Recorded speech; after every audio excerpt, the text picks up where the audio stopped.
Hello mga ka-Paintech. So, eto nagbabalik tayo. Sa pagkakataong ito, mag-unbox ako. May in-order ako sa online ano. So, medyo hindi tayo nakakapag-upload dito sa Paintech na FB page natin mga ka-Paintech kasi busy ako dun sa aking ibang mga account. So, eto, isang multimeter, smart multimeter mga idol, in-order ko. So, ite-testing natin kung talagang maganda. Ang nakasulat sa kahon, high-end touch smart multimeter. So, buksan ko mga ka-Paintech kung ano ang mga kasama. So, mayroon siyang sariling lalagyan. 'Yun ang kagandahan diyan kahit na sa biyahe, hindi basta-basta masisira yung ating multimeter. So, eto siya, may kasamang test prod. Ayun, ang ganda mga ka-Paintech. Ang laki ng screen ano, para na siyang cellphone. So ang brand nga pala nito Aning. So talagang Aning user ako, matagal na, mga 10 years na siguro. Napakaganda ng mga product nila. Sa kakagandahan dito mga ka-Paintech, para do sa mga newbie, matibay saka accurate yung mga labas ng. So pindutin natin on, ayan, naka-auto na siya no. Ibig sabihin pag naka-auto na siya mga ka-Paintech, wala ka nang gagalawin diyan. Basta itinutok mo, mariread na niya kusa. Kung halimbawa resistor o kaya sa DC, DC volt ganun, AC. So ayan, meron din siya manual ayon sa gilid. So napakaganda. Tapos ang kagandahan dito hindi siya ganun kamahal. Talagang budget meal lang. Ayan, may ilaw din siya no, para makita natin pagka sa gabi nagre-repair tayo. Tapos ayun, may flashlight sa itaas. Ito yung dito nyo i-charge, naka type C na din.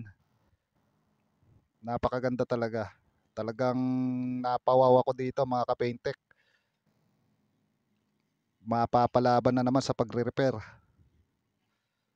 Tapos yung test prod niya, ayan, dito sa ilalim nakalagay. So ang isang kwan lang dito, wala siyang stand.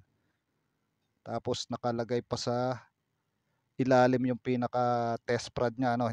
Medyo mahirap itayo mga ka-Paintech. Ayan, gagamitan mo pa ng ganyan. Hindi kagaya nung unang labas na Aning, yung isa ko, may sarili na siyang stand mga ka-Paintech. So ayan, testingin natin kung talagang accurate. Testingin ko mga ka-Paintech.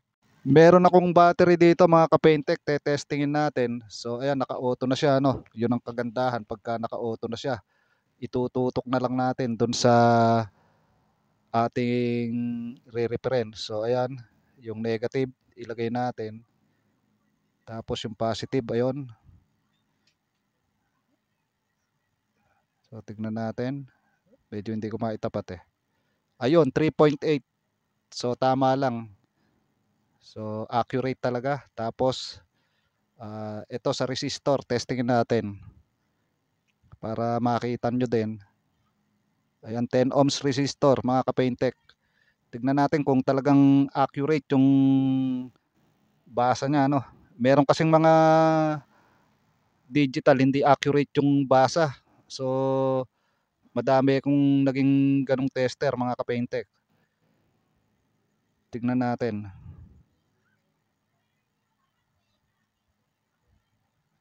Ayun, sakto. 10 ohms mga ka-Paintech. Tapos ang kagandahan nito, may nakasulat na resistor, ibig sabihin do sa gilid. So nadi-detect niya kaagad kung ano yung tinetest nating pyesa. Tapos ito, mayroon pa tayong isa dito, testingin pa natin uli. So hintay na. Ayun, 150 ohms. Saktong-sakto no. Yung kasing mga nauna kong mga digital tester, hindi ganyan mag-read. Tapos ilagay natin sa temperature. Meron na tong temperature eh. So meron ako mainit na tubig dito. So sukatin din natin. So ayan, nababasa din niya. Pero hindi na ganun kainit tong tubig na kinuha ko, no. Medyo malamig na din 'to. So, 'yun ang kagandahan dito, halos kumpleto. Kaya sa mga newbie, ito mare-recommend ako.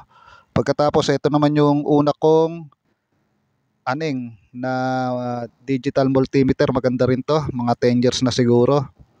Ayan, oh. Accurate din magbasa 'to. Sulit na marami na ding na-repair 'to, mga ka-Paintek.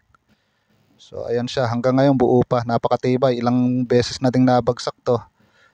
Pero buhay buhay pa. So yun lang at maraming salamat, mga ka-Paintek.